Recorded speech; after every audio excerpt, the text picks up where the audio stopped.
पोळा ह्या सणाच्या तुम्हाला हार्दिक शुभेच्छा. शेतकरी बांधवांचा आणि आम्हा सर्वांचाच पोळा हा अत्यंत महत्त्वाचा सण आहे. आमच्या ऋषींची कल्पना किती महान होती हे यावरून लक्षात येतं. जनावरांचा सुद्धा, पशुपक्ष्यांचा सुद्धा सन्मान करणारा धर्म म्हणजे हिंदू धर्म. जर आपण कोणाचं काम केलं आणि समोरचा मनुष्य आपल्याला जर थँक्यू म्हणाला नाही तर आपल्याला किती राग येतो. मग तुम्ही विचार करा की जो बैल वर्षभर राबतो त्याला 3 दिवस विश्रांती देण्याचा सण म्हणजेच पोळा.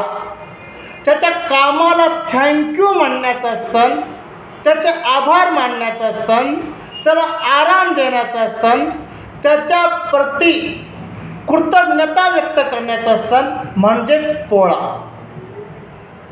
पहिला दिवस म्हणजे खांडमळणी, ज्या दिवशी बैलाला धुतल्या जाते विधिवत. दुसऱ्या दिवशी पोळा आणि तिसऱ्या दिवशी पाडवा. असं 3 दिवस आम्ही बैलांना आराम देतो. खरोखर भारतीय शेतकऱ्याचं बैलावर किती प्रेम असतं. आणि त्या शेतकऱ्याच्या पत्नीचं सुद्धा गहू हरभऱ्याच्या गाड्या बाई वेशीत थाटल्या, सावळ्या बंधुजीनं दंडा भोजाने रेटल्या. वाटेवर हरभरा हुळा देतो मुठं मुठं, राजस बंधू माझा मन याचं किती मोठं. पाटाला गेली कोरी शेत काळजाची वडी, माझ्या ग बंधवाची 12 बैलांची जोडी. किती प्रेम असतं त्या शेतकऱ्याच्या पत्नीचं सुद्धा आणि शेतकऱ्याच्या मुलींचं सुद्धा त्या बैलांवर. आणि शेतकऱ्याचं तर खूपच प्रेम असतं. एके ठिकाणी पांडुरंग शास्त्री आठवले यांनी एक दृष्टांत दिलेला आहे की एक शेतकरी शेतात झोपायला चालला. त्यावेळेस दुसरा म्हणाला, तू शेतात झोपायला चालला पण शेतात अंधार आहे, तुला सोबत कोण आहे? त्यावेळेस तो शेतकरी म्हणतो, माझा बैल आहे ना. इतकं प्रेम भारतीय शेतकरी आपल्या बैलावर करतो.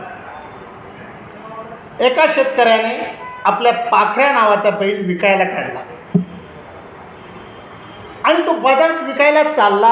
तितक्यात त्याला एक मनुष्य भेटला, त्याचा मित्र, आणि म्हणाला, अरे कुठे निघाला?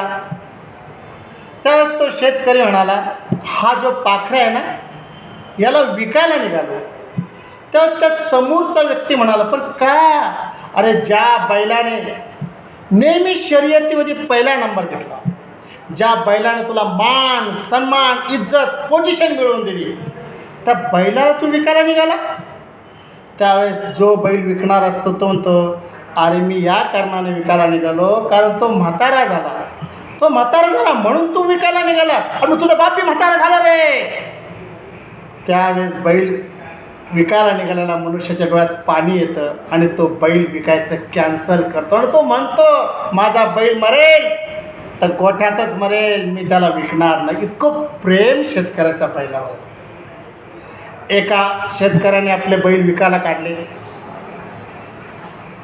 त्यावेळेस त्याने समोरच्या माणसाला सांगितलं, माझा बैल मला विकायचा आहे, पण माझे बैल मला त्याच माणसाला विकायचं आहे की ज्या माणसाला पान बिडी सिगरेट तंबाखू इतर काही शौक असेल त्यालाच मी बैल विकणार.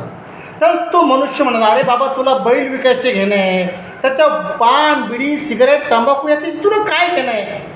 त्यावेळेस त्याच्या डोळ्यात पाणी आलं. तर मला बैल विकायचाच नाही, पण काय करू, माझ्या मुलीचं लग्न आहे आणि पैसे नाही. पण जो पान बिडी सिगारेट असं ज्याला काही सवय असेल अशा माणसाला मी ह्या कारणानं बैल विकायला तयार आहे की पान खाण्याच्या निमित्तानं बिडी पिण्याच्या निमित्ताने, तंबाखू खाण्याच्या निमित्ताने तो थोडा वेळ बसेल तितकाच माझ्या बैलाला आराम मिळेल, इतकं प्रेम भारतीय शेतकरी आपल्या बैलावर करतो. म्हणून बैलांप्रती कृतज्ञता मानण्याचा, बैलांना थँक्यू म्हणण्याचा सण म्हणजे पोळा, आणि पोळा सणाच्या तुम्हाला हार्दिक शुभेच्छा.